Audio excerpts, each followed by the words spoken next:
In California, a woman claims self-defense, but the police think it's a homicide. She took the knife out, stabbed him in the back. Conflicting stories and confusing evidence. Can Dr. Henry Lee unravel these tangled forensic trails? A young California woman, Melody, claims she killed her husband Bernard in self-defense as he tried to choke her. The prosecution believes she murdered him and attempted to cover it up by burying him in their garden. When Dr. Lee reviewed the evidence sent to him by the defense team, he found himself agreeing with the prosecution. What disturbed Dr. Lee was a crime scene photograph of the hallway where Melody claimed her husband had collapsed and died. If Melody's story was true, her husband would have bled out onto the hallway carpet as he lay there. But Dr. Lee didn't see a significant amount of blood in that area. Melody had the carpets cleaned right after her husband died, claiming that she didn't want her children to see the blood in the hallway. But Dr. Lee believed there should still be signs of blood there if she was telling the truth.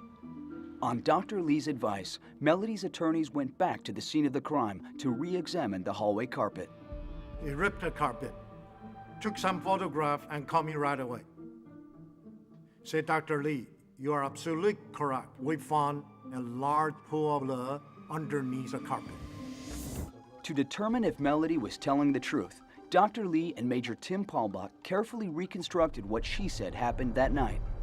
Then Lee discovered an intriguing bloodstain on the box spring underneath the mattress. There are blood underneath that. If original mattress covered the box spring, we should not get the blood stain here. Can you see that? Right. Yep. For Dr. Lee, that was proof that a violent struggle had taken place at the foot of the bed, which shifted the mattress. So, of course, we feel this case could be a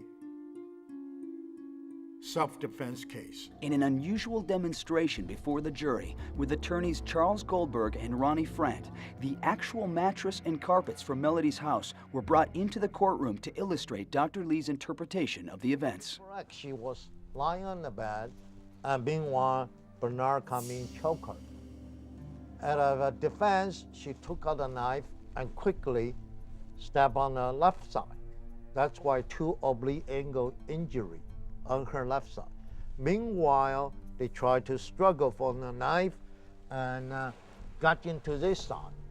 Now, what did happen is you got probably partially on the bed, and you try to grab the knife and struggle, and got some artificial injury and 2 more stabbing wounds. The blood come down in this area. And that's why we only see the blood in that corner.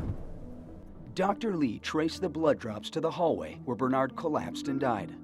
The case now hinged on Melody's suspicious behavior, like the hole she dug in the front yard the day before her husband's death. The prosecution told the jury that was proof of premeditated murder. But the defense argued that Melody was an avid gardener and had dug the hole for a planting as she always did twice a year. After only 5 hours of deliberation, the panel of jurors reached a verdict. We, the jury, find the defendant not guilty as